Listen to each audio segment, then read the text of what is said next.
দীর্ঘদিন ধরে কোমরের ব্যথায় ভুগছেন, নানান রকম চিকিৎসা করছেন কিন্তু সম্পূর্ণভাবে সারছে না, আগে এইটাকে ফিক্স করুন। যদি হাঁটা চলার সময় আপনার স্টিফ অ্যাঙ্কেল জয়েন্ট এবং নি জয়েন্ট আনকমফোর্টেবল ফিল করায়, then they may quietly effect your walking, your standing and your balance.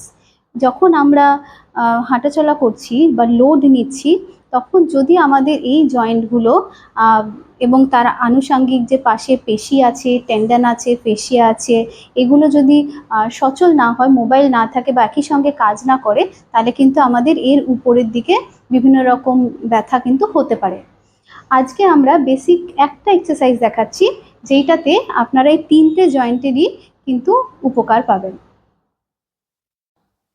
প্রথমে হাঁটু দুটোকে জড়ো করতে হবে, পায়ের পাতাও জড়ো করতে হবে, পায়ের পাতা পিছনের দিকে আনতে হবে, হাঁটু জড়ো থাকা অবস্থাতেই সার্কুলার মুভমেন্ট করতে হবে। আবার পায়ের পাতা সামনের দিকে এনে অপোজিট ডাইরেকশনে সার্কুলার মুভমেন্ট করতে হবে।